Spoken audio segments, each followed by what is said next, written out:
que muestres tu misericordia entre nosotros. No tengas en cuenta nuestros pecados, Señor, sino la fe de tu iglesia. Y conforme a tu palabra, Señor, concédenos la paz, concédenos la unidad, concédenos la salud, concédenos la vida en paz, Señor. Señor, no te pedimos porque seamos buenos, sino porque tú eres el bueno. No te pedimos porque seamos perfectos y hayamos obrado perfectamente, sino porque tú obraste perfectamente en la cruz del Calvario, Señor. Y nos redimiste, nos salvaste, Señor, por esa sangre, por esa cruz, por ese sacrificio perfecto que se renueva hoy en cada misa. Y que te pedimos, Señor, que en medio de tu pueblo necesitado, de esta pequeña comunidad, realices signos, prodigios y milagros, Señor. Y que proclamemos con toda valentía tu palabra, para que te conozcan aquellos que todavía no lo hacen. Amén. Te pedimos a ti, María, el poder sumergirnos en tu corazón inmaculado en esta mañana, en todo este encuentro. Lo consagramos a María, porque ella sabe cómo estar a los pies de Jesús, en los tiempos lindos y en los tiempos de cruz. Ella sabe cómo acompañar a los discípulos cuando desciende el Espíritu Santo, cuando son perseguidos, cuando se alegran en las cosas que vos haces, Señor. Por eso, María, queremos sumergirnos todo este encuentro para que esa pureza tuya, esa fe, ese amor, esa esperanza se nos contagie a cada uno de nosotros. Bendita sea tu pureza y eternamente lo sea, pues todo Dios se recrea en tan graciosa belleza.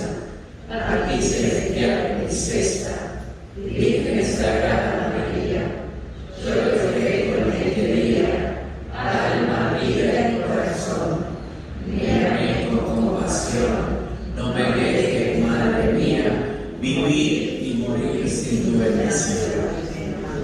Las dos cosas, no solo morir, que está bueno morir con la bendición de Dios, sino vivir. Amén. Amén. ¿Por quién es la primera vez que viene a esta casa de retiro? Nunca había venido. Ay, unos cuantos. Bueno, es el bautismo de... Yo la primera vez que vine tenía 19 años, fue hace tiempo. No me olvido. ¿Y cuántos recuerdos tenemos muchos de nosotros? Tenemos recuerdos de muchos hermanos que han estado aquí, que hoy están en el cielo, ya están en la capilla celestial. ¿Cuántos retiros hemos vivido? Me acordaba que había Alicia, cuántos hemos vivido con Rafael, con tantos hermanos que hoy ya no están. Y estoy seguro que están en este momento, aquí adorando, intercediendo por nosotros para que nos sanemos. Y por otro lado, nos miraba a ustedes, nos miraba a nosotros. Digo, que estemos hoy aquí, así todos nosotros, esto es un milagro. Después de esta pandemia, de todo eso. Pero, hermanos, hay hermanos que han pasado pandemias mucho más largas que nosotros. Leí hace un tiempo en Corea. Unos misioneros fueron, cientos de personas se convirtieron al catolicismo, después al emperador, que tal, no le gustó.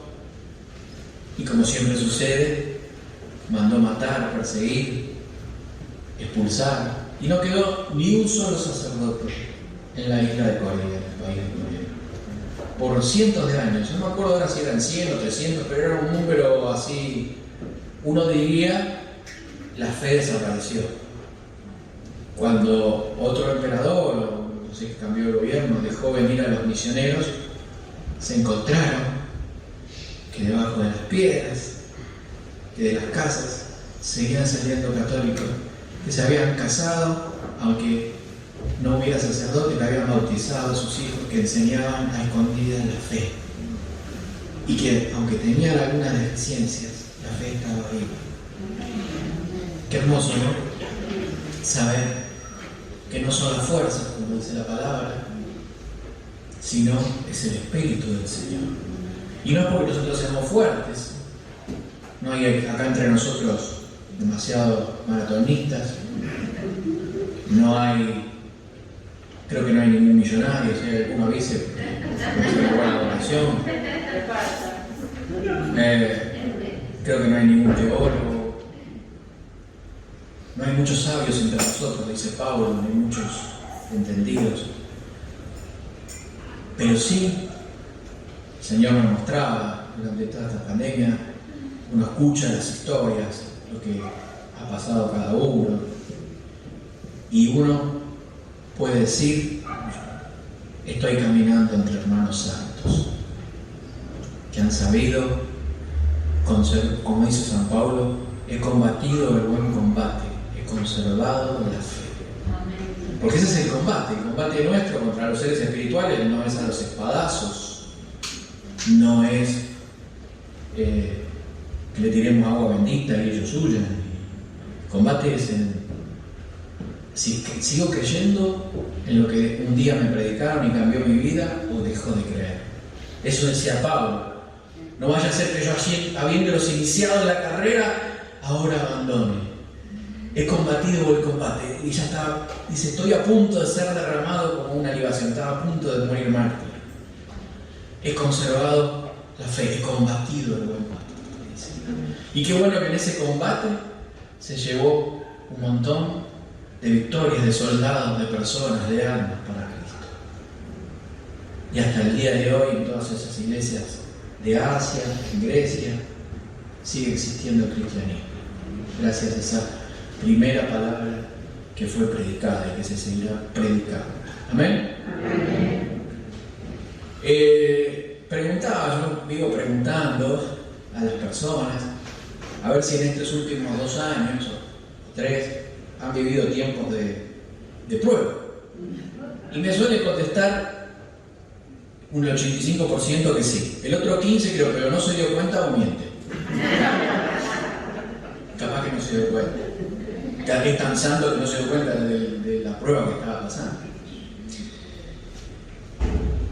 Y surge una pregunta en la Biblia cuando atravesamos los tiempos difíciles. A veces propio y a veces nos duele más el tiempo de otro. Cuando vamos a sufrir un ser amado, un niño. Sobre todo cuando vemos como un sufrimiento totalmente inocente como el de Cristo, alguien que sufre, porque a veces uno dice, me pasé fumando 3 atados de cigarrillos toda la vida, me agarra cáncer de pulmón, no es que me lo merecía, pero digamos que me lo busqué, ¿no? Pero hay cosas que son totalmente, un niño que es golpeado, como este chico que murió dejado, golpeado por su propia madre. Uno ve eso, ¿no? Y si yo me pongo en el lugar de Dios, uno se pregunta, ¿cómo puede dejar Dios que sigamos existiendo? ¿No? Me daría un rayo desde arriba y nos haría desaparecer a todos. A veces es tan grande el grado de maldad, ¿no? Que tenemos los seres humanos, ¿no? Y otras cosas que no las hacemos los seres humanos, sino la naturaleza.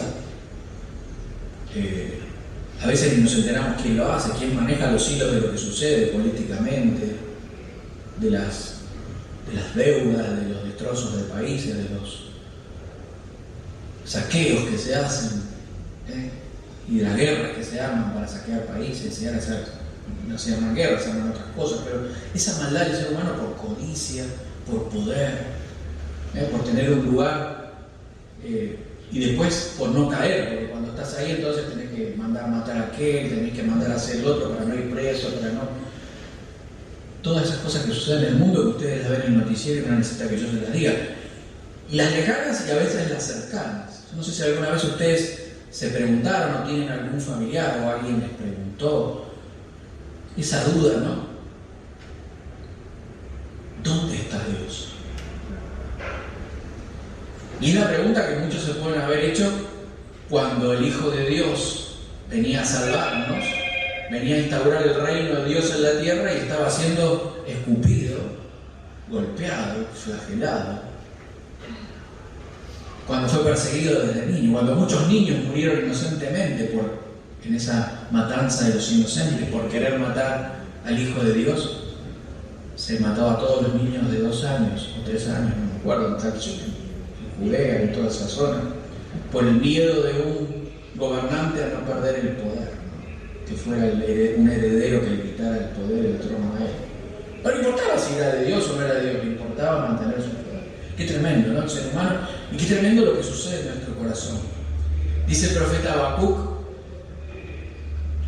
en esta situación que vivía el pueblo judío, que podemos vivir y que vivimos todos nosotros, que es la situación como del exilio.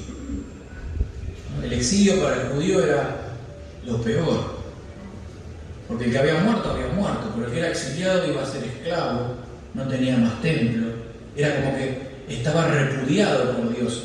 Ellos creían que si les estaba pasando eso, Dios no los quería más.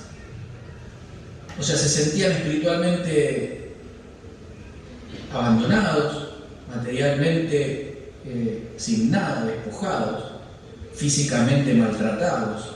No había ningún área que ellos pudieran estar contentos. Entonces dice el profeta en medio de ese contexto: ¿hasta cuándo, Señor, pediré auxilio sin que tú escuches? Clamaré a ti, violencia están haciendo contra mí, sin que tú me salves. ¿Por qué me haces ver esta maldad? Mientras tú como que miras para otro lado, Señor, esta opresión. Delante de mí hay rapiña y violencia, hay querellas y discordias, pues la ley de Dios ha sido desvirtuada y ya no se hace justicia. El malvado acecha al justo, por eso se pervierte la justicia. Es palabra de Dios. Esto que está en la voz del profeta es lo que está en el corazón de mucha gente. Y es por lo que mucha gente también en ese momento pierde la fe. Porque ahí está entonces ya llegando a un punto donde dudo de que Dios exista, y si existe, mejor que no sea de Dios, porque mira lo que permite, mira lo que sucede aunque Él sea Dios. Este misterio de la iniquidad, este misterio de la maldad, de por qué Dios permite.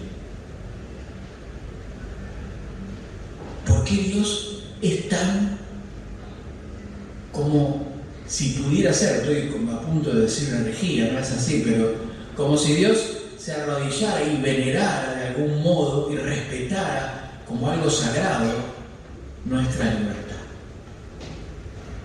¿Cuán importante es la libertad del ser humano? ¿Qué es lo que lo hace a imagen y semejanza de Dios? Que Dios la respeta aún dejándonos hacer todos estos atropellos, de las que todos hemos recibido y de que también hemos hecho, queriendo más o menos, pero hemos lastimado corazones, hemos hecho todos injusticias, porque dice la palabra, no hay ni uno solo, cuando fue el abrir el libro de la vida, ni uno solo era digno de abrir el libro de los sellos. Y yo me puse a llorar, dice Juan.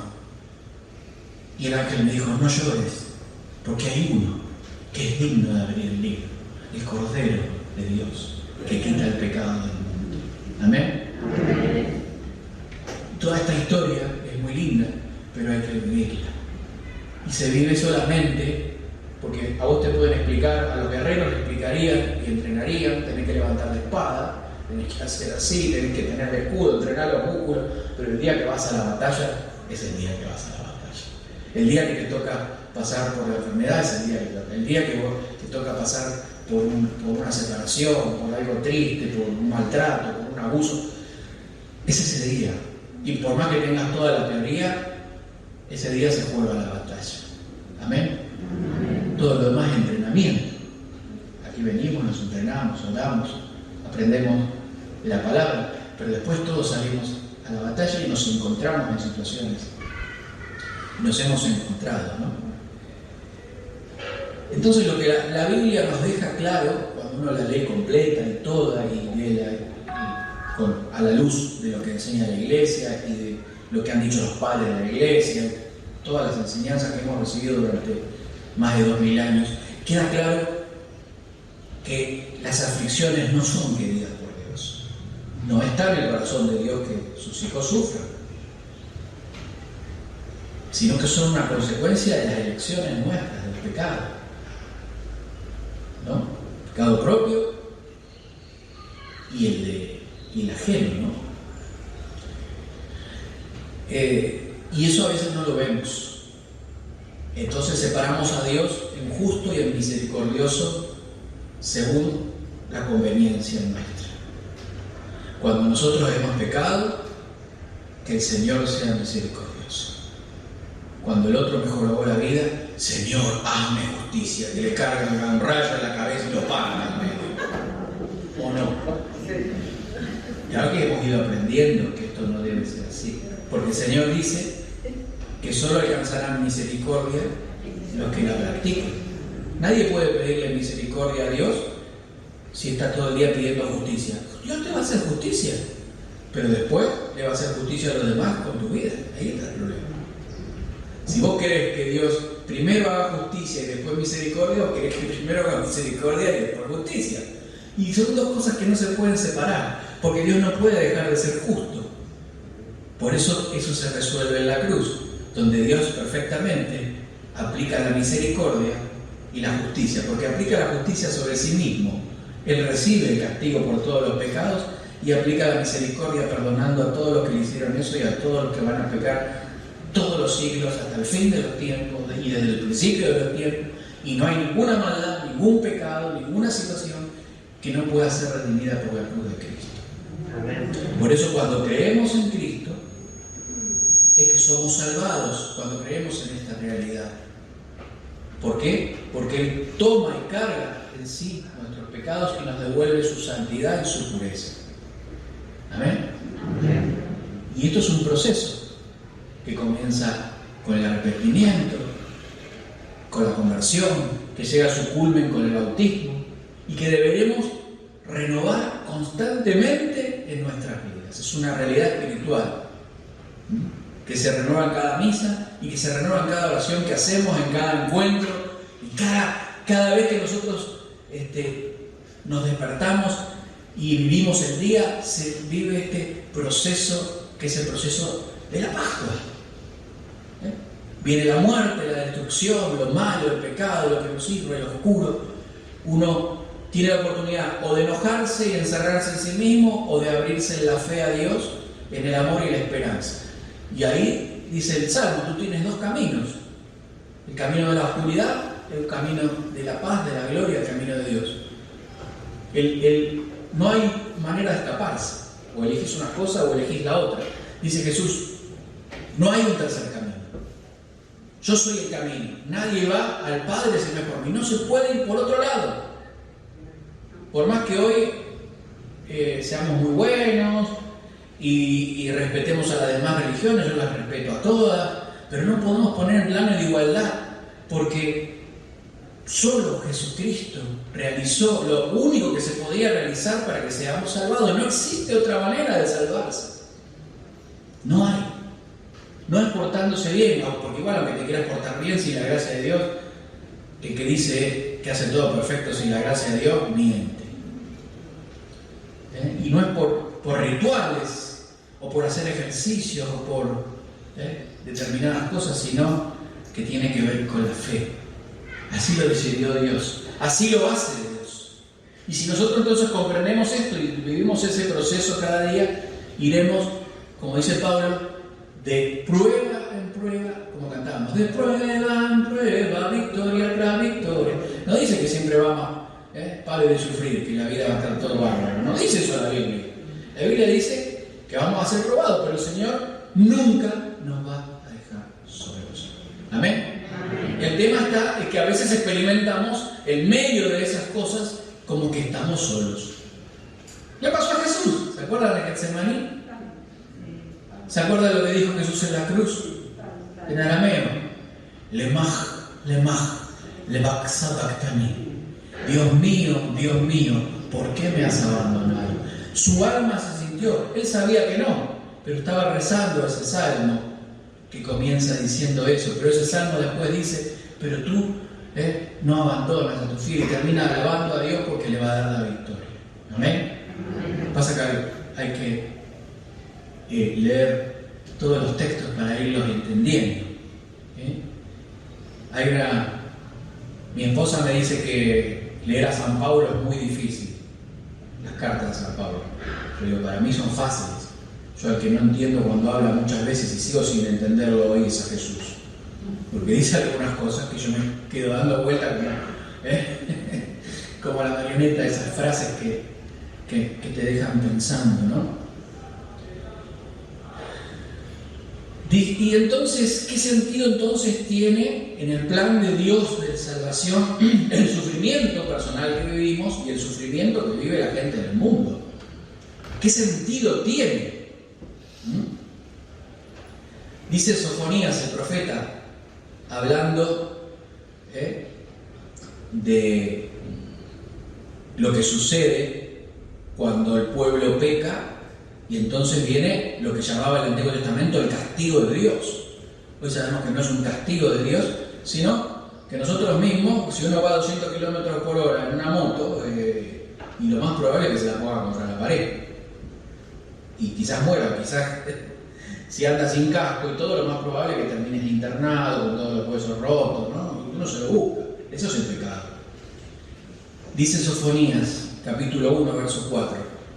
Extenderé mi mano contra Judá, contra el pueblo de Dios, contra todos los habitantes de Jerusalén, y extirparé de ese lugar lo que queda de Baal, el nombre de ministros y sacerdotes, los que se postran en las terrazas ante el ejército del cielo, los que se postran ante Yahvé y también juran por Milcom, los que no siguen a Dios, los que no buscan a Dios ni lo consultan. Silencio ante el Señor, que está cerca el día de Yahvé. Él ha preparado un sacrificio y ha consagrado a sus invitados. El profeta Sofonías, por el lenguaje de aquella época, nos dice claramente que lo que busca Dios, permitiendo que nosotros, con las tonterías que hacemos, nos busquemos a través del pecado toda clase de desgracias, es lograr extirpar de nosotros precisamente el pecado, que nos demos cuenta, que reaccionemos y que nos volvamos a Dios. Ese es el sentido del sufrimiento en el mundo, para que nos volvamos a Dios. Claro, ante el sufrimiento o te vuelves a Dios o te endureces. Como sucedió en la cruz. Jesús tiene dos hombres, uno a su derecha y otro a su izquierda. Ante el mismo sufrimiento, uno reconoce, hemos pecado, es nuestra culpa, lo merecemos, pero él no. Acuérdate de mí, esta misma noche estarás en el paraíso. El otro, igual de pecador, igual de malvado, igual el mismo sufrimiento, le echan en la cara, si eres Dios, bajate de la cruz, ¿dónde está Dios? Si sos Dios, ¿por qué no haces un milagrito y me sacás de esta cruz? Uno abre su corazón ante el sufrimiento y es salvado, es redimido. El otro se endurece más. Es la historia del faraón de Egipto. ¿Para qué estaban las plagas? Para que Egipto y el faraón ablandaran su corazón y se convirtieran, que representan a todo el mundo que rechaza y se opone al pueblo de Dios, y esclaviza, y tortura, y mata. Acuérdense, mandaban matar a los bebés, todas las barbaridades que hacía el pueblo de Egipcio. Dios le da la oportunidad de redimirse. ¿Ustedes creen que si el faraón no se hubiera arrepentido, Dios no lo hubiera? De hecho, se cree que muchos de los que salieron con los israelitas también eran egipcios, que no quisieron vivir más en Egipto porque vieron la maldad de Egipto y vieron cómo Dios estaba de parte de los israelitas y huyeron también con ellos. Son cosas históricas que no podemos comprobar, ¿no? Hay indicios y hay quienes lo estudian. ¿Qué elegía el faraón frente al sufrimiento y frente a la plaga? Se endurecía más. Parecía que iba a aflojar. Ahí cuando muere su hijo primogénito parecía que iba a aflojar.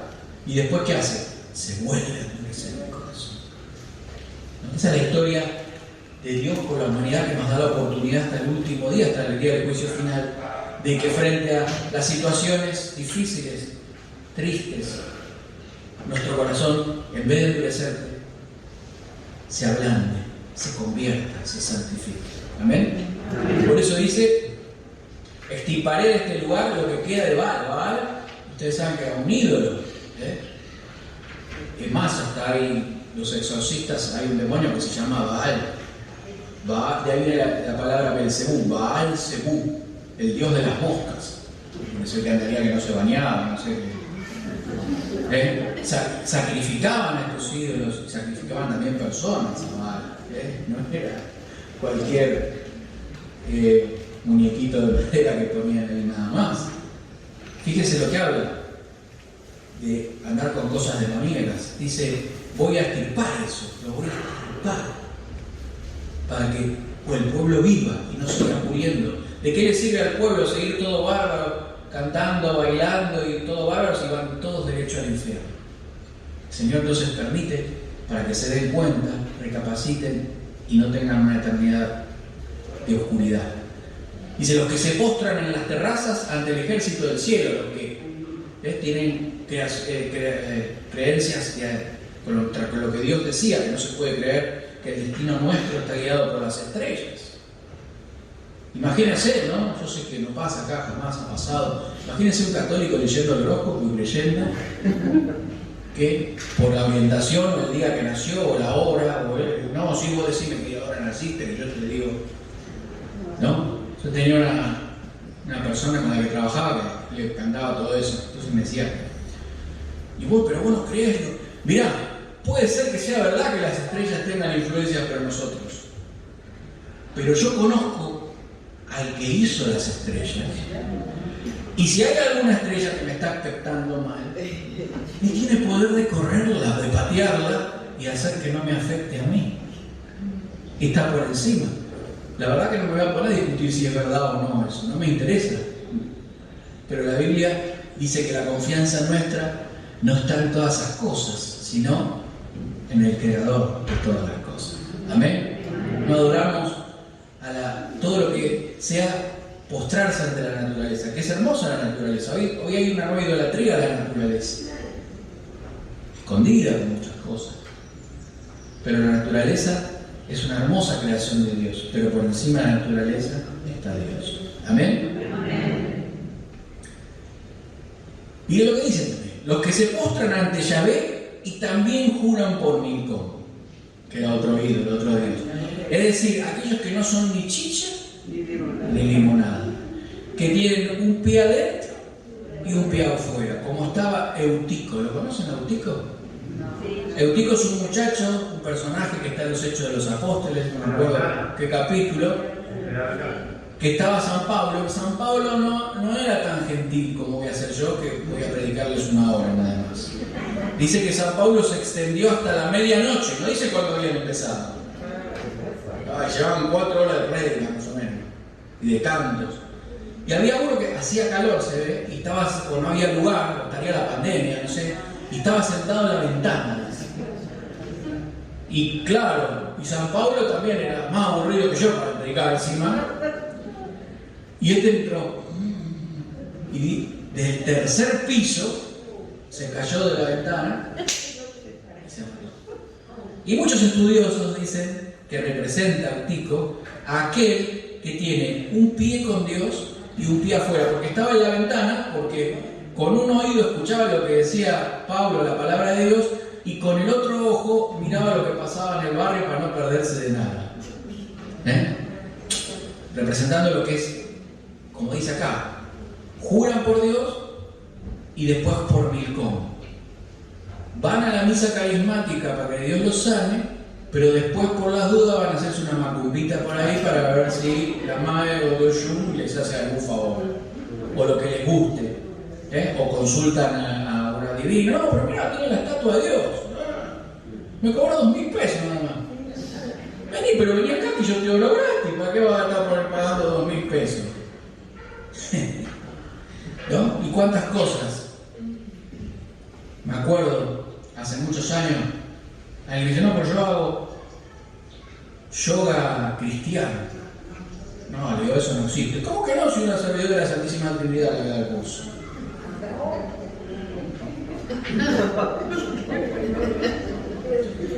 Hermano, nosotros hemos pecado también. Por eso el Señor ha permitido muchas cosas.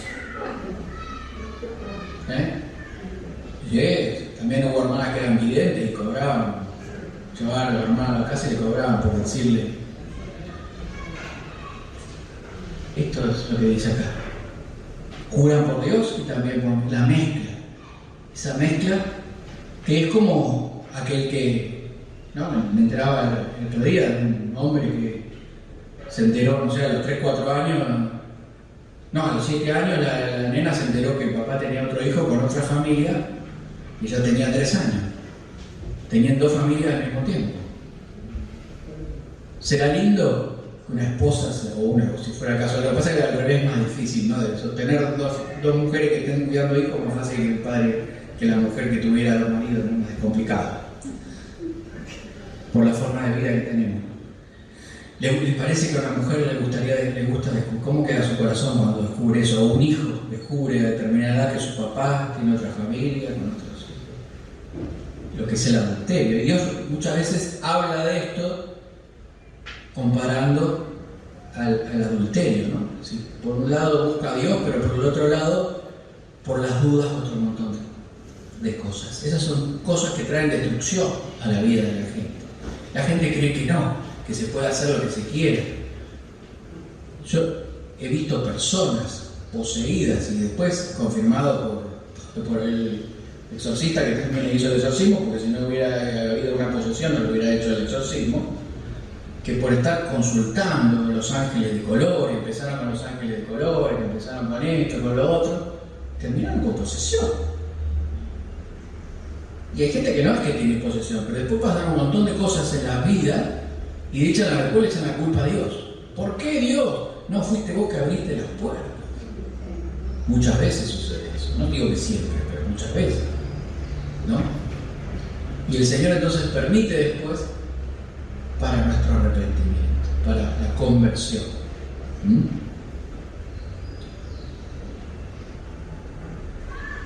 Dice también Sofonías: sucederá en aquel tiempo que escrutaré, miraré a Jerusalén con lámparas, pondré una luz, pediré cuentas a los hombres que dicen en su interior, ni bien ni mal hace Dios. Porque Dios está ahí, pero no puedo hacer lo que quiera, que no me pasa nada. La ciudad será dada al saqueo toda su riqueza, y sus casas serán devastadas. No habitarán las viñas que plantaron y no beberán más de su vino, dice el Señor, ¿no? Hablando de todo eso, Sofonías también vuelve a decir, en capítulo 1, verso 15, aquel día será un día de ira, de angustia, de aprieto y de devastación, de desolación, de tinieblas y de oscuridad, día de nubes y de densa niebla, día de trompetas y de griterío, está hablando de una guerra, contra las ciudades fortificadas, contra los altos baluartes. Pondré a los hombres en aprieto, y ellos andarán como ciegos, porque pecaron contra Yahvé. Su sangre será derramada como el polvo. ¿No? Entonces, habla el Señor de a ver si pueden ver, dice, porque no ven por el pecado ciega. Uno entiende. ¿Cómo alguien no entiende que meter un instrumento en el seno de una mujer y partir en pedacitos a un ser que está por nacer no es una atrocidad? ¿Cómo no lo entiende?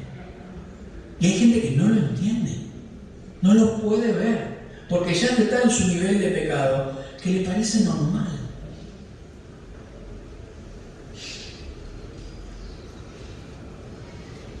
El pecado ciega, dice el Señor, y Él, a través de las cosas de la vida que nos suceden, permitidas por Dios, es que el Señor quiere que volvamos a ver. El fin de todos estos males permitidos por Dios es que alcancemos la humildad y el arrepentimiento para vivir una vida santa delante de Dios. ¿Amén? Amén. ¿Qué dice la palabra? Dios nunca rechaza a un corazón contrito y humillado. En cambio, Dios resiste ¿a quién? A los soberbios. Y todos nosotros, adentro nuestro, tenemos un soberbio y un humilde. Como hacía el cuento ese de los lobos, depende a quién alimentes, si al lobo de la soberbia o al lobo de la humildad, ¿cuál va a crecer adentro tuyo? Entonces, hermanos, aprovechemos las oportunidades que nos da la vida, las pequeñas y grandes oportunidades, dificultades de la vida que nos da para esto, para hacernos pequeños, para no decir, ¿por qué me pasa esto a mí? Y como Dios te puede decir, ¿y por qué no? ¿Quién sos para que no te pase? ¿Que sos mejor que los demás? ¿Quién te cree que sos? ¿No? Te dice el Señor. Y qué bueno que el Señor también después nos va dando como oportunidades pequeñas para que después cuando nos llegue la oportunidad, como pequeños exámenes, la cuenta de sumar, después una cuenta de multiplicar, para el día que te toque hacer esos chorizos largos que hacen los matemáticos, los puedas resolver. Ayer me reía, digo, el Señor estuvo sanando en esta pandemia y algo debe haber hecho. Porque están pintando ahí en mi casa la parte de afuera, que estamos pintando en conjunto porque es con un consorcio. Y bueno, van guardando las latas de pintura en cada lugar, cada día. A mí me tocaba este fin de semana y el pintor no sé qué hizo, cómo dejó la lata, que cuando yo cerré el portón se cae la lata y se desparrama toda la pintura sintética, color gris oscuro, en el piso al lado del auto, en el piso del garaje y de la entrada. Yo les puedo asegurar que en otra época de mi vida, yo me tenía que ir. En otra época de mi vida la puteada más chica hubiera sido en 3 idiomas. Y en otro momento de mi vida no hubiera puteado, pero me hubiera mordido la lengua y hubiera quedado muy enojado interiormente. Y ayer se cayó la lata y yo como si se hubiera caído agua. Nada lo limpiamos. Pero no es que hice un esfuerzo, sino que me di cuenta que es el resultado de haber ido aprendiendo a no enojarme por cosas que no debería. Porque de última pasó 1 hora y media, 2 horas, no sé cuánto, terminamos de juntar la pintura, había una lata grande de aguarrás y quedó todo perfectamente. Y a veces nos pasa eso en la vida, se nos derrama la pintura y nosotros pensamos que es el fin del mundo, ¿no? Como decía Santo Tomás Moro, felices los que saben distinguir una piedrita de una montaña porque se evitarán de un montón de inconvenientes. Yo no sé a ustedes, a mí muchas veces en la vida me pasó eso, que de una piedrita hacía una montaña y me hacía mala sangre y me he enfermado y he hecho mala sangre por cosas que no debería haber hecho. ¿Amén? Amén. Pero solo Dios nos puede ir sanando a través de las cosas de la vida, pequeñas. Imagínense, si en esa cosa pequeña uno no tiene esa nueva forma de vivir y de ver las cosas, el día que de verdad no sea algo que se solucione con un poco de esfuerzo y un poco de aguarrás, cuando te toque otra cosa más complicada, si no pasaste la pequeña prueba, ¿cómo vas a pasar la grande? ¿No? Así que ese es un poco el pensar de este día. Dice Sofonías también en capítulo 3, hablando de cuando ya el pueblo empieza a ser preparado para volver del destierro a la tierra prometida. ¿Sí? Cuando el pueblo está siendo purificado, dice, aquel día ya no tendrás que avergonzarte de los delitos cometidos contra mí. Entonces arrancaré de tu seno a los alegres fanfarrones y no volverás a engreírte en mi santo nombre. Dejaré en medio de ti un pueblo humilde y pobre, y él buscará cobijo al amparo de Dios. Este es el resto de Israel. Ya no cometerán injusticia ni dirán mentiras. Ya no ocultará su boca una lengua mentirosa. Ellos se apacentarán y reposarán allí sin que nadie los turbe. Es palabra de Dios. El resultado de la purificación, esa es la santidad. No mentir, no ser injusto. Es una realidad, ser como Jesús, otros Cristos, es lo que nos dirá la palabra de Dios en el Nuevo Testamento.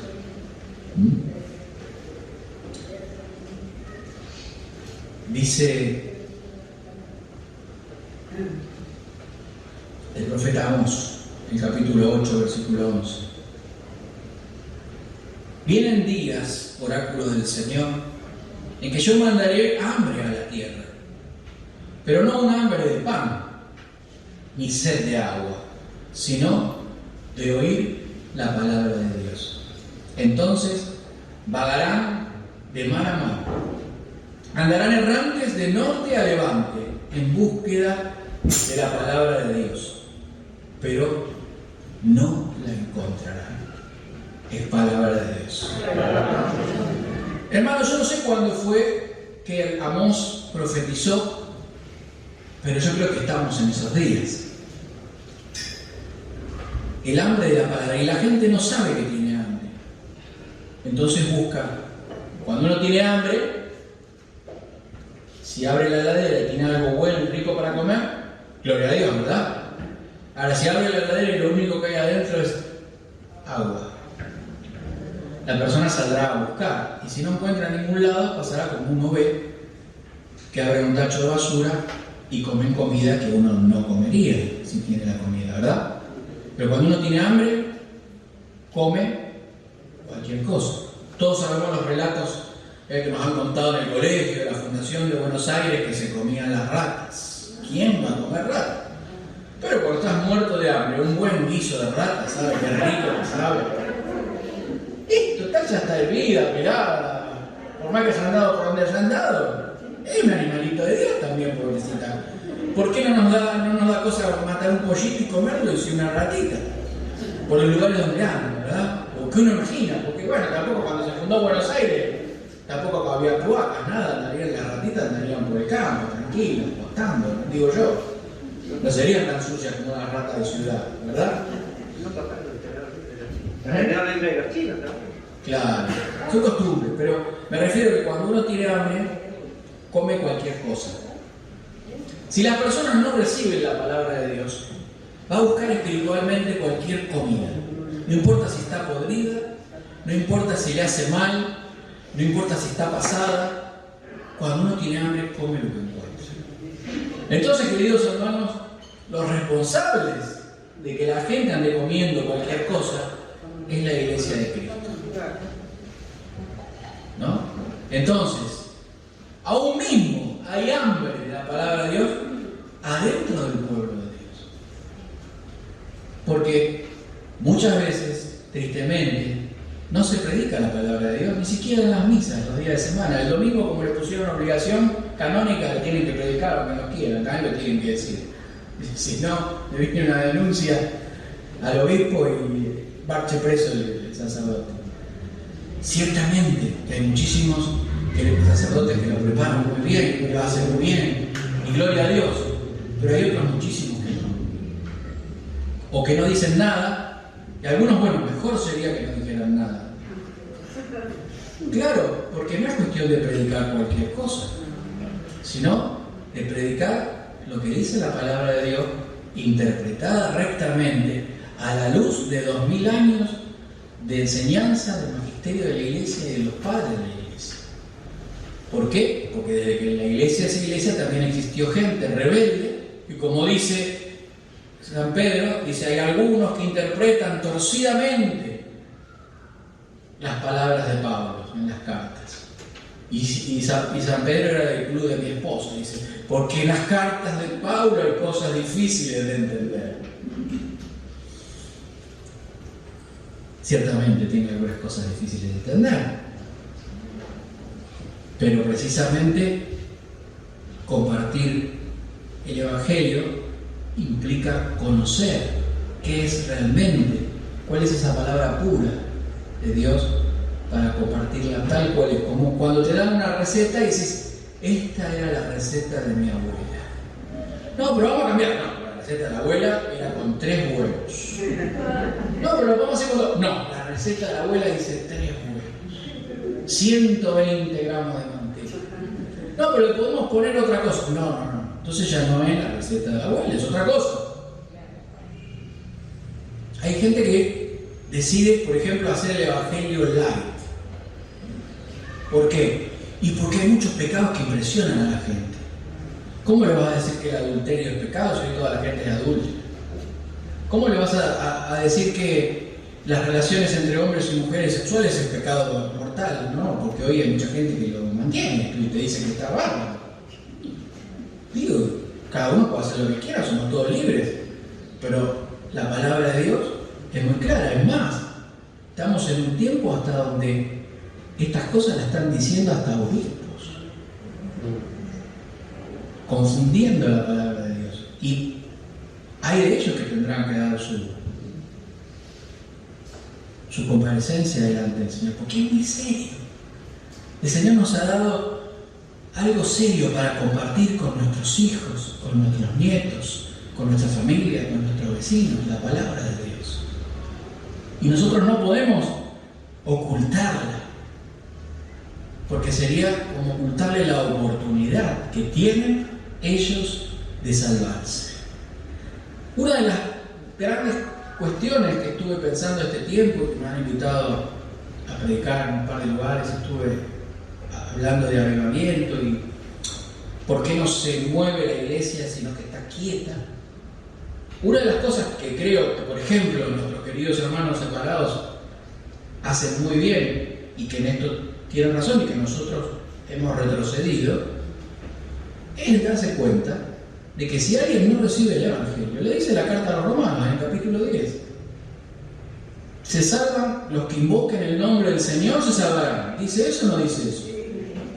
O sea que si no invocan el nombre del Señor, puede ser que Dios lo salve. No dice que si no lo invocan no se salvan, pero es difícil. Dice, ¿cómo van a invocar el nombre del Señor si no lo conocen? ¿Cómo van a creer en Él si no lo conocen? ¿Y cómo creerán si nadie les predica? ¿Y cómo predicarán si no son enviados? Ahora, si nosotros creemos que todas las personas se salvan, no importa la religión que tengan, no importa si escucharon hablar o no de Jesús, el infierno no existe y ya estamos todos salvados, ¿para qué vamos a predicar? ¿Verdad?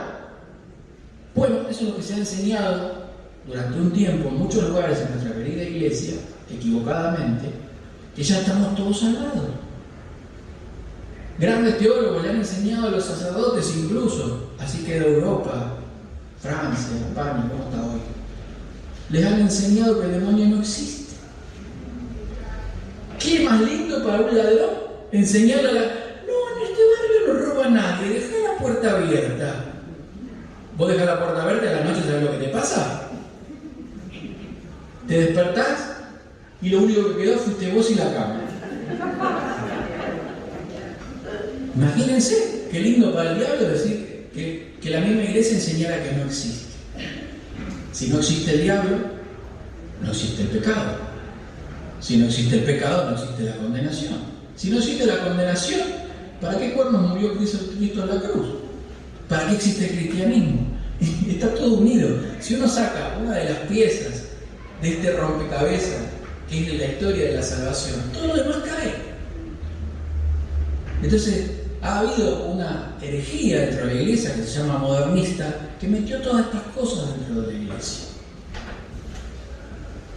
Porque una cosa es modernizar la iglesia y otra cosa es que se adapte a los pecados del mundo actual, que en realidad fueron los pecados de siempre. Porque esos hombres que fueron evangelizados desde Roma, porque fíjense la inteligencia de Dios, ¿no? Roma era el imperio que dominaba el mundo, ¿verdad? Todos los caminos conocidos, ¿qué decía el dicho? Todos los caminos conducen a Roma. ¿Quién mató a Jesús? Roma. Después, ¿quién fue vencido por la iglesia de Jesús y se hizo cristiana? Roma. Y a través de los caminos de Roma fue evangelizado toda la Galia, lo que es toda la parte de Francia, Bélgica, todo eso, Suiza, toda la parte germana, toda la Hispania, toda Europa fue llenada del Evangelio. Y esas personas que vivían como los animales, haciendo cualquier cosa, haciendo brujería, matando, robando, por supuesto que cuando se convierten no todo el mundo se convierte, pero sí hay una conversión en masa de la población y viene una nueva forma de vivir y una paz y un crecimiento, todo lo que fue el crecimiento de todas esas ciudades y toda la civilización actual, viene que nadie les cuente otra mentira. Las universidades, el arte, la música, todo eso surge con el cristianismo y surge principalmente de los monasterios. La escritura de la música, porque tenemos hoy, surge de los monasterios, las universidades, el estudio de las estrellas, todo eso que hoy te dicen que la iglesia estaba en contra de la ciencia, es toda una mentira, hablando como una casa. No estoy diciendo que no paraíso, con un montón de pecados en el medio, como le sucedió a Israel. Israel era un pueblo diferente, pero también se mandaba mucha macana. Cuando ya el nivel de macana fue tan grande, es cuando sucedió lo que sucedió en Europa. La Revolución Francesa, corte de cabeza, destrucción de las iglesias. El Señor permitió eso, ¿por qué? Para que la iglesia se convirtiera. ¿Por qué? La separación de la iglesia, la división en la época de Lutero. ¿Por qué permitió el Señor todo eso? Para arrepentimiento y para que nos volviéramos a Dios. Y hoy hay otra persecución en la iglesia, en el mundo entero. Hay un orden nuevo que se quiere instaurar en la tierra, que quiere expulsar a Dios y a todo lo que tenga olor a Dios, sobre todo, no cualquier Dios, en realidad no es a Dios, es a Jesucristo. Claro, el problema no es con Dios, porque puede haber otro Dios que te permita hacer lo que vos quieras. El problema es cuando Dios te dice, yo soy el camino, si haces esto te salvas, y si no, te condenas.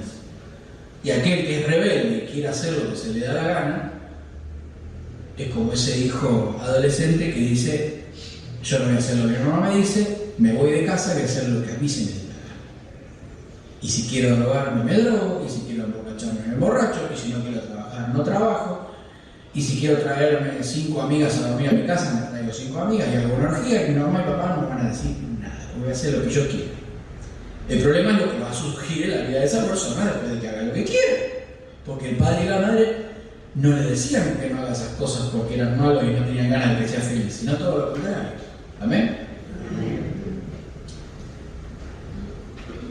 Dios permite entonces las conversiones del pueblo para volver a Dios.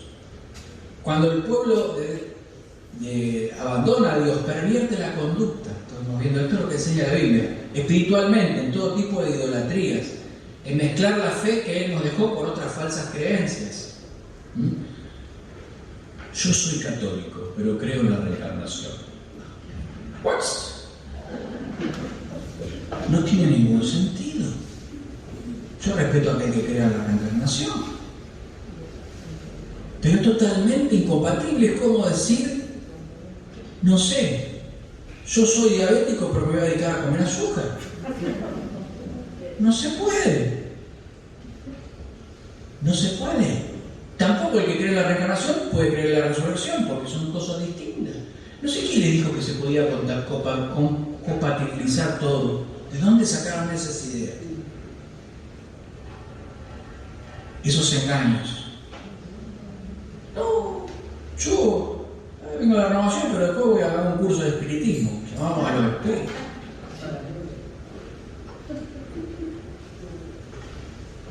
Llama tranquilo a los espíritus, que el demonio más chiquito que venga a medio kilómetro de altura. El evidentismo, esto de creer que tener una profecía o una palabra de ciencia es lo mismo que ser vidente. Entonces, no, hermano, una cosa es el contexto de la iglesia, discernido por toda la iglesia, otra cosa es una persona que está en su casa y hace un negocio con eso. Y por más que, ojo, que hay gente que tiene dones, que Dios le ha dado dones, pero los mal utilizan y los pervierten. El problema no es que tenga el don, sino dónde vas a ir a parar vos por confiar en ese don. ¿Verdad? Como también me decía esta misma compañía de trabajo que le gustaba todas esas cosas raras. ¿Vos qué pensás del Reiki? Yo no pienso nada, vos haces lo que quieras. Y yo la conozco mucho y sé que era obsesiva con el tema de la comida, que no hubiera ningún bicho, que todo tenía que estar limpio, que no comía en ningún lado, traía la comida a la casa, no compraba fuera de la casa porque Digo, ¿el Reiki qué es? Alguien que te dice que te pasa las energías buenas del universo para curarte, sanarte y que te vaya bien, ¿verdad? Sí. Bueno, aquí, suponiendo que realmente trajera las buenas energías del universo, que fuera verdad, ¿quién te impone las manos? Una persona. Bueno, la energía del universo pasa a través de la manguera esa. ¿Vos estás segura que esa manguera, que esa sartén donde cocinas la comida, está totalmente desinfectada, limpia y libre de todo lo malo y es una persona pura, blanca y totalmente celestial? No. Bueno, entonces yo no haría Reiki, porque estoy dejando que pase la energía del universo a través de alguien que no sé quién es. Muy distintos cuando oramos nosotros, que no pasan las energías del universo a través nuestro, sino que en un gesto de cariño, que también se puede orar sin imponer las manos, en un gesto de cariño, de amor y de fraternidad, tocas a la persona porque le decís, te estoy amando, estoy orando por vos, pero estás pidiendo a Dios que venga su Espíritu Santo y te llene, te sane y te cambie.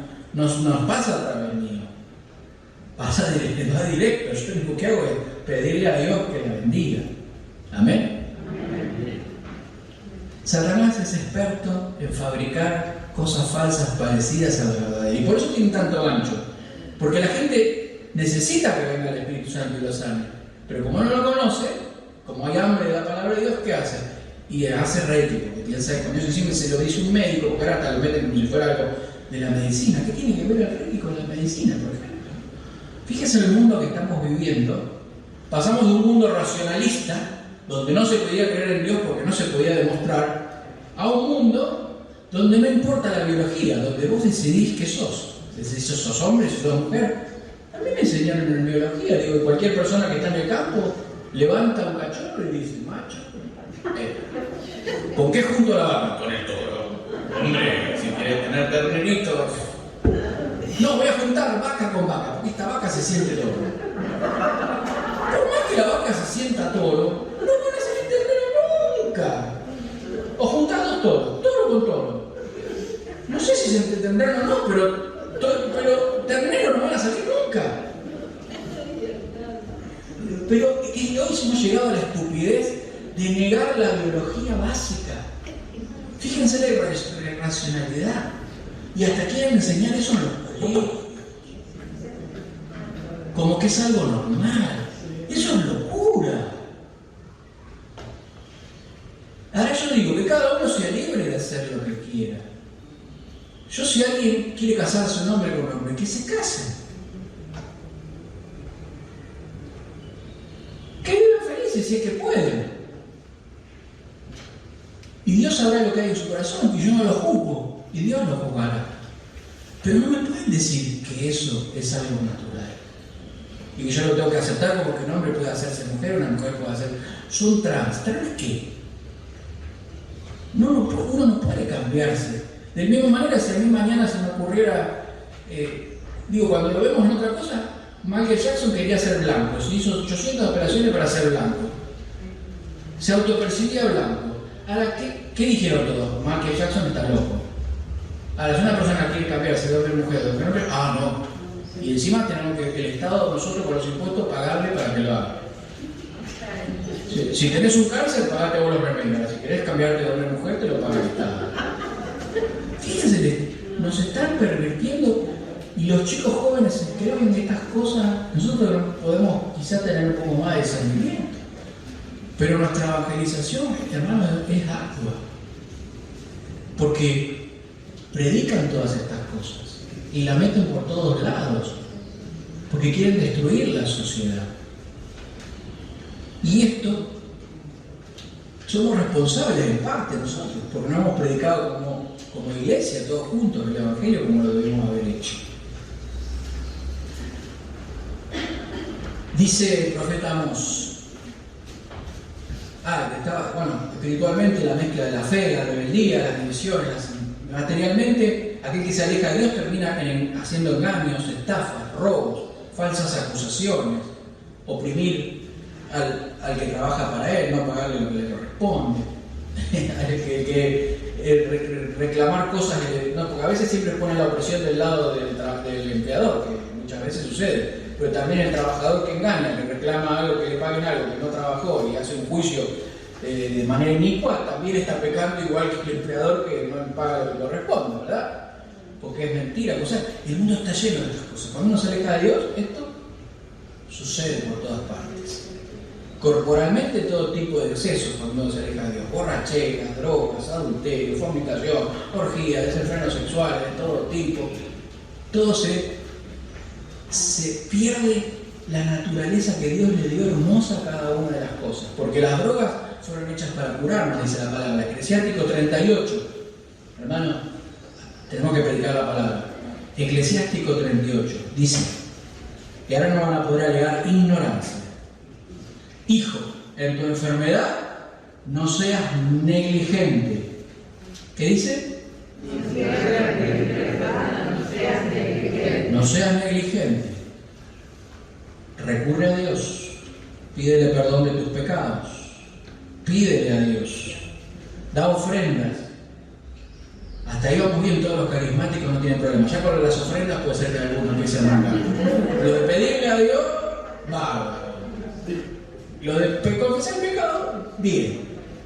Ya lo de las ofrendas, pero hasta ahí vamos. Ahora, algunos, cuando da el cuerpo, porque esto es un checklist, dice, y recurre al médico. Ah, no, yo tengo fe, Dios me va a sanar. Bueno, eso lo dejamos para los hermanos evangélicos, que el libro del Eclesiástico no lo tienen. Entonces, como no lo tienen, nunca leyeron esto, pero nosotros lo hemos leído. No seas negligente. No, tengo cáncer, pero voy a ir al homeópata. Yo conocí una hermana que era del Ministerio de Música. Está en la gloria de Dios, porque no quiso ir al médico, fue al homeópata. Tenía un cáncer de mama. Claro, duró unos meses, eso se ramificó por todos lados, porque tenía miedo. Y que no había leído Eclesiástico 38, nadie se lo había predicado. Porque dice, al médico Dios lo creó, y al farmacéutico, que Dios creó todas las cosas de la naturaleza para que el farmacéutico haga las mixturas, y con esos remedios tú te sanas. Muchas veces el Señor dice, te sana, dice el Eclesiástico 38, a través del médico. Ay de quien cae en mano del médico, pero bendito sea Dios que lo puso para sanar, dice el Eclesiástico 38. Fíjense, las drogas tienen un fin bueno y el hombre las usa para algo malo. El alcohol en sí mismo lo creó Dios en la naturaleza, si algo se fermenta, no está mal. Jesús dice que no volverá a beber del jugo de la vida hasta que esté en el cielo con sus compañeros. O sea que en el cielo va a haber vino. Se puede tomar una copa y festejar y brindar. El problema es cuando uno hace de eso el centro de su vida y se emborracha y le destruye la vida a él y a los que viven con él. Es lindo amarse, vivir con alguien. Las relaciones sexuales las inventó Dios para que el matrimonio, para que tengamos hijos, para que demostremos el amor. Ahora, cuando uno anda por acá, por allá, con una novia, una esposa, una prima, ya está desnaturalizado y en vez de ser algo bueno, termina haciendo daño y destrucción a las personas, porque no es una manifestación de un amor para siempre, de un amor a imagen y semejanza de Dios, que en las buenas y las malas te voy a cuidar, sino que para pasar un rato agradable, o para no estar solo, se va desvirtuando todas estas cosas que Dios hizo. Fíjense todo, ¿no? Cómo Dios lo fue creando y cómo lo hemos ido nosotros cambiando. Dice el profeta Amós, para que no tengamos toda esta perspectiva tan negra, al final del libro dice qué es lo que va a suceder después de la purificación, de todo este tiempo de purificación donde podemos elegir o seguir a Dios o enojarnos con Dios. Dice, aquel día voy a levantar la tienda que está en ruinas de la casa de David. Voy a reparar las paredes y a restaurar las ruinas. La voy a reconstruir como en los días antiguos, para que puedan poseer lo que queda de Edom y todas las naciones sobre las que han invocado mi nombre, oráculo del Señor. Vienen días en que el que araba la tierra empalmará el segador, y el que pisa la uva con el sembrador destilará vino en los montes y todas las colinas se derretirán. Entonces haré volver a los deportados de mi pueblo Israel, reconstruirán las ciudades devastadas y habitarán en ellas. Plantarán viñas y beberán su vino, cultivarán huertas y comerán sus frutos. Yo los voy a plantar en su tierra y no serán arrancados nunca más de la tierra que les di, dice Yahvé tu Dios. Amén. Amén. Esa es la promesa de Dios, hermano. Cuando estemos pasando por tiempos difíciles de destierro, sepamos que sí o sí, yo no sé cuándo, no sé si son un día, si son dos, si son una pandemia o tres, no te lo puedo asegurar. Lo que sí te puedo asegurar es que va a llegar el día en tu vida, no sé si en esta tierra o en la que viene, solo Dios lo sabe, ese tiempo de destierro se va a acabar y el Señor te va a plantar y vas a disfrutar de todo lo bueno, de todo lo santo, de todo lo puro que Él tiene preparado de toda la eternidad, para vos, para tu familia, para tus hijos, para tu casa, porque Dios lo prometió y Dios no puede fallar. Y mientras estamos entonces atravesando los tiempos como estaban estos hombres y estas mujeres desterrados, no nos olvidemos de Yahvé, sigámosle cantando al Señor, sigámosle alabando al Señor, sabiendo que un día volveremos a su tierra y que nada ni nadie nos puede robar lo que Dios nos prometió, que nada ni nadie nos puede sacar aquello que Dios nos preparó desde siempre. Los únicos que podemos hacerlo somos nosotros solos si dejamos de correr la carrera, si elegimos en medio del sufrimiento dejar de creer en Dios. Pero yo sé y estoy convencido por todo lo que ustedes han pasado, que ustedes no son de los que abandonan, que ustedes son de los que siguen la carrera hasta el último tramo. Aunque llegues gateando, aunque llegues con las rodillas hechas bolsa porque estás, no llegás, como esos que llegan a la meta, así que viene otro, lo abraza y lo lleva, pero vas a llegar. Amén. Como Pablo, cada uno de nosotros va a correr la carrera y va a derramar su vida delante de Dios y vamos a tener esa victoria que el Señor nos prometió. Amén. Ya en esta tierra hay muchas cosas y lo que quede por ganar en esta tierra los recibiremos con mucha abundancia en la nueva tierra que el Señor nos tiene preparada a cada uno y a cada una de nosotros. Amén. Este es el deseo de que podamos vivir esto en esta Navidad y que este tiempo nuevo, porque la gente está esperando el año nuevo. Los católicos ya arrancamos el año nuevo, hermanos. Terminó el día de Cristo Rey en noviembre y ya empezamos el año nuevo. Ya estamos en este año del tiempo litúrgico, donde empezamos con la esperanza de que Jesús vuelve, de que Jesús está vivo, de que Jesús viene a salvarnos. ¿Amén? Amén. Entonces, ya vivamos este año, planifiquemos este año, porque no sé lo que va a suceder. Solo Dios lo sabe. Cuando a Jesús le preguntaron, ¿cuándo van a suceder todas estas cosas? No sé, dijo Jesús, solo el Padre sabe. Hay gente que sabe cuándo va a decir el fin del mundo. Jesús no lo sabía, pero hay gente que lo sabe. Yo prefiero ser del club de Jesús, si Jesús no lo sabía, yo tampoco. No, déjense de estar escuchando esas cosas que pasan en internet, que el Padre no sé cuánto dice cuándo va a ser el fin del mundo. Más vale no escuchen mucho de eso. ¿Por qué? Porque no interesa saber cuándo. Lo que interesa es prepararnos cada día para el día que el Señor nos venga a buscar, nos encuentre, como dice Él, trabajando, nos encuentre creyendo, nos encuentre amando, nos encuentre perdonando, también llorando, pero llorando delante de Él, abrazándonos a Él. Todos nuestros dolores, nuestras penas se transforman. Dice el Salmo, Señor, tú has cambiado mi lamento en danza. ¿Quién lo hace? Y yo lo sé, porque en mí lo hizo una vez, lo hizo dos, lo hizo tres y lo va a volver a seguir haciendo miles de veces. Y estoy seguro de que en tu vida también. Amén.